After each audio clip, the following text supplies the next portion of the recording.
नमस्कार, जोहार। आप देख रहे हैं झारखंड स्वतंत्र खबर। हमारे साथ राजीव पढ़ा सरना प्रार्थना सभा के केंद्रीय महासचिव विद्यासागर करकट्टा हैं और हम लोग बात करेंगे कि आदिवासियों को हालात या समस्या पर चर्चा करेंगे दादा से कि आदिवासी झारखंड में आदिवासियों के सामने चुनौतियां और समस्या क्या है। तो हम दादा जानते हैं कि इस पर क्या कहते हैं। दादा जोहार। जोहार। झारखंड में आदिवासियों का समस्या और चुनौतियां क्या है दादा, इस पर? अगर कहा जाए कि आदिवासियों के साथ क्या चुनौती और समस्या है, तो मेरे दृष्टिकोण से या मेरा जो विचार है उसके हिसाब से मैंने जो आकलन किया है, वो सबसे बड़ा जो यहाँ का संसाधन होना ही इसके लिए बहुत बड़ा घातक हो गया आदिवासियों के लिए। चाहे वो खनिज हो, चाहे जल जंगल ज़मीन की बात हो, या यहाँ का पर्यावरण हो, सभी चीज़ ऊपर वाले ने, धर्मेश ने बहुत परिपूर्ण तरीके से यहाँ उपलब्ध कराया और आदिवासियों को वहाँ का मालिक बनाया वहाँ का। लेकिन दुर्भाग्य से ये जो भी चीज़ थी, संपत्ति थी या अच्छा वातावरण था या पर्यावरण था, सभी इसके लिए घातक सिद्ध हुआ। उसको हम एक एक करके बोलना या बताना चाहेंगे। सबसे पहले मैं ज़मीन के अंदर जो यहाँ खनिज है, वो आज राष्ट्रीय और अंतर्राष्ट्रीय स्तर पर उस खनिज का काफ़ी महत्व है, या उसका मूल्य है, या उसका जो कह लें कि उसकी वैल्यू है। तो लेकिन यही कारण है कि लोग आज झारखंड में बहुत बेतहाशा ये से ज़ोर से या बहुत बड़ी तादाद में यहाँ पर उस चीज़ को दोहन और शोषण करने के लिए चले आते हैं। और जो आदिवासी उसके संरक्षक या उसके ये हैं, उस भूमि के मतलब कस्टोडियन कह लें या उसके मालिक हैं, वो उसे बचाने में अपने को असमर्थ महसूस कर रहे हैं। तो मैंने देखा है कि खनिज आज, चाहे आप लोहरदगा में जाएं तो खनिज के मामले में बॉक्साइट है, आप सिंहभूम में चले जाएं तो वहाँ खनिज है, लोहा ये और का। उसी तरह से आप कोयला के लिए देखिएगा तो इधर धनबाद, बोकारो, रामगढ़, तो ये सभी क्षेत्र खनिज के लिए, तमाड़ में सोना भी पाया गया। तो ये सभी चीज़ उसे विस्थापित और पलायन करने के लिए बाध्य होना पड़ता है इन सब कारणों से। और ये हमने देखा है कि आदिवासियों की एक जो उनकी जो व्यवस्था है, और उस व्यवस्था के तहत उनका जो एक सामाजिक संरचना है, उसमें एक बहुत बड़ा योगदान उनको उस व्यवस्था में जो है, उनके पाहन, पुजार, महतो, पनभरा, कोटवार, वो एक व्यवस्था के बहुत अहम अंग होते हैं। और उस अंग को भूमि प्रदान किया जाता है, जिससे कि उस भूमि, जिसको हम सामाजिक भूमि कह लें या सर्विस लैंड कहते हैं, और उस भूमि का उपज लेकर वो गांव की सेवा करते हैं या गांव के जितने भी रीति रिवाज कर्मकांड को करते हैं। अब क्या हो रहा है, हमने देखा है, चाहे वो हरमो हाउसिंग कॉलोनी हो या बरियातू हाउसिंग कॉलोनी हो या फिर HEC का एरिया हुआ हो, या फिर आप बरियातू हाउसिंग कॉलोनी, ये क्या कहते हैं, मेकन, सेल या रेम्स या फिर कांके, जहाँ भी आप चले जाएं तो आप देखेंगे कि वहाँ के लोगों को विस्थापित होना पड़ा। क्यों? तो इसके लिए हमने देखा कि एक तो शहरीकरण और औद्योगिकरण, और साथ साथ ये खनन, तो ये मूल आधार और कारण बना। और इसीलिए हमने देखा है कि आदिवासियों के लिए ये बहुत बड़ा घातक सिद्ध हुआ है, नहीं समस्या हो गई। ये सही मायने में राष्ट्र और राज्य के लिए वो वरदान है, लेकिन आदिवासियों के लिए अभिशाप है।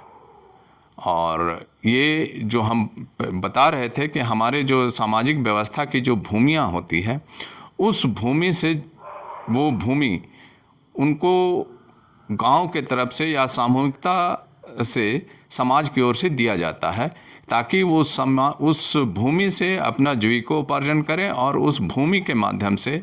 चाहे वो पहनई ज़मीन हो, चाहे ये महतोई ज़मीन हो, या कोटवारी ज़मीन हो, या भूतखेता ज़मीन हो, या डाली कतारी ज़मीन हो, इस तरह का जो भूमि होता है, ये सभी भूमि से वो लोग अपना जीवन निर्वाह करते हैं। और आने वाले समय में जितने भी कर्मकांड हैं हमारे, पूजा पाठ, जितने भी विधि विधान, उसको करते हैं। लेकिन जब एक्वायर होने की बात आती है तो मैंने बहुत नज़दीक से देखा है, चाहे वो हरमो हाउसिंग कॉलोनी हो या HEC हो, तो वहाँ पे होता क्या है कि वो जो ज़मीन को एक्वायर करने के चक्कर में उनका सभी सामाजिक व्यवस्था के ज़मीन को भी एक्वायर कर लिया जाता है। और उसका दुष्परिणाम ये होता है कि वो जो आदिवासी होते हैं उनकी व्यवस्था चरमरा या टूट या विखंडित हो जाती है। अभी हम लोग देखा HEC में कि सरना, मसना, हड़गड़ी, देशवाली, सभी चीज़ों को एक्वायर कर लिया गया। उसी तरह से हरमू में हमने देखा कि सरना, मसना के साथ साथ देशवाली के साथ साथ आप एक होता है हाथूबाई ठाव, जिसमें कि गांव में किसी की मृत्यु होने के बाद जब गांव को शुद्ध करने की बात आती है तो उसे बनाना, उसे हम लोग अपने ये में कहते हैं कि गांव बनाना, तो उसे शुद्ध करने की जब बात आती है तो वो स्थल होता है हाथूबाई ठाव। अब उस पर हाउसिंग बोर्ड द्वारा लोगों को डराया धमकाया जा रहा है कि आप इस भूमि को छोड़ दें, और इस भूमि को छोड़ दें, अन्यथा आप पर केस मुकदमा की स्थिति भी बन सकती है। तो इस तरह का स्थिति बनता है तो अब उनका सामाजिक व्यवस्था निश्चित तौर पे चरमरा जाएगा और उनका सामाजिक व्यवस्था खराब होगा, और इस तरह से वो समाज अपने जो उनकी सामाजिक व्यवस्था है वो जब अगर ये हो जाएगी तो वो आदिवासी अपने अस्तित्व की लड़ाई को लड़ने पर बाध्य हो जाता है। तो ये सब जो परिस्थितियां बनती है, तो इसी के लिए हमको लगता है कि वर्तमान परिस्थिति में झारखंड के लिए सबसे बड़ा अभिशाप बन गया है यहाँ का शहरीकरण, औद्योगिकरण और खनन। दादा, आप समस्या बता दिए, आदिवासियों को चुनौतियां क्या है ऊपर, और समाधान कैसे होगा, इस बात पर। अब ये हम जैसे समस्या ये जो हमने बताया, अब हमको लगता है ये चुनौती बन गया है उनके अपने को बचाने या अपने अस्तित्व की रक्षा करने या आदिवासियत को बचाने का, ये अब उनके सामने एक बहुत बड़ा चुनौती खड़ा हो गया है। और यही कारण है कि अब आए दिन आप देखते हैं कि धरना प्रदर्शन, रैलियाँ या अपनी मांगों को रखने का, अब हो क्या रहा है कि इस मामले में अब जो विस्थापन या पलायन की जो समस्या हो रही है, तो इस पर सबसे पहले हमको लगता है कि सरकार को इस जो विपरीत परिस्थिति में सरकार को बात करना चाहिए। और जितने भी शोध हुए हैं, यूनिवर्सिटी के जो शोध होते हैं, जैसे हमने अपने समय में देखा था कि हम लोगों को भी जब अपने शिक्षा के क्रम में जब हम लोग मास्टर्स कर रहे थे, तो हम लोगों ने शोध के लिए जब हम लोग बोकारो के गोविंदपुर गए थे, बोकारो धनबाद के, और वहाँ पे जब हम लोगों ने विस्थापन और पलायन पर जब शोध किया था, तो वहाँ की एक जिस विशेष जाति धर्म के मानने वाले थे वो थे कुम्हार, और उनके द्वारा हम लोगों ने उनसे जब ये इस चीज़ पर पूछा या जानना चाहा तो उनके द्वारा इस बात को कहा गया था कि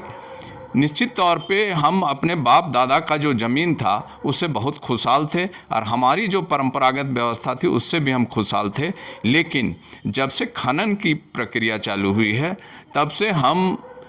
जितना भी प्रदूषण झेल रहे हैं और हम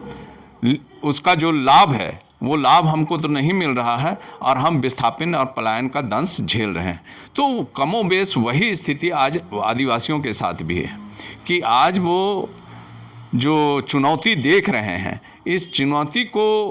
वो ये आप जो देख रहे हैं जितने भी आप धरना प्रदर्शन या आंदोलन, ये उसी का परिचायक है।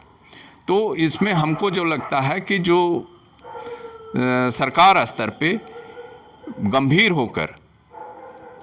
इस पर चिंतन मनन होना चाहिए और इसका एक बहुत बड़ा सॉल्यूशन या बहुत बड़ा जो दायित्व जिम्मेवारी हमारे 5वीं अनुसूची में जो राज्यपाल महोदय को दिया गया है कि उनको आदिवासियों का कस्टोडियन या अभिभावक कहा गया है और उनको ये दायित्व या जिम्मेवारी मिली है कि आदिवासियों पर हो रहे जितने भी शोषण अत्याचार या उनका उत्पीड़न हो रहा है या उनको न्याय नहीं मिल रहा है, इन सभी बिंदुओं पर राज्यपाल हर साल उनको एक रिपोर्ट केंद्र सरकार को दिया जाना होता है। ये रिपोर्ट को अगर गंभीरता से राज्यपाल के माध्यम से उस पे बैठे हुए जो भी नुमाइंदे हैं या राज्यपाल अपने पावर का सदुपयोग करते हुए इस चीज़ को अगर करे तो निश्चित तौर पे इसे केंद्र को संज्ञान में लेना पड़ेगा, ऐसा हमको प्रतीत होता। ये समस्या के निदान के कुछ समस्या के निदान पे हम जैसे एक तो कहे ये राज्यपाल वाला ये समस्या का निदान ही का ये है, लेकिन साथ ही साथ दूसरा हमको लगता है कि अगर इस पर राज्य सरकार की जो व्यवस्था है उस राज्य सरकार की व्यवस्था में राज्य सरकार इस पर गंभीर हो तो 5वीं अनुसूची में जितना अधिकार दिया गया है ये इस सरकार को, चाहे वो उपायुक्त के माध्यम से हो या फिर सरकार को टीएससी जैसे उसका एक अभिन्न अंग है, तो टीएससी में हर आदिवासियों के वैसे हित अहित पर होने वाले निर्णय पर चर्चा होती है। तो आज दुर्भाग्य से वैसा टीएससी पर कोई भी क्या कहते हैं उस पर चर्चा नहीं होती। बैठक होती है, चर्चा नहीं होती है और चर्चा होती भी है तो उसके अनुपालन का, उसको लागू करने का जो गंभीर होना चाहिए या उस पर अपने दायित्वों का निर्वाह करने के लिए उनको आगे बढ़ना चाहिए राज्य सरकार को, उस मामले में आज जितनी भी सरकार रही है वो फेल रही है या विफल रही है। चलिए, अभी आप सुन रहे थे राजीव पढ़ा सरना प्रार्थना के केंद्रीय महासचिव विद्यासागर करकट्टा जी की बात। ये आदिवासियों को चुनौती, समस्या, समाधान पर ये बात कर रहे थे। तो इसी तरह खबर को देखने के लिए आप झारखंड से जुड़े रहिए। जोहार, नमस्कार।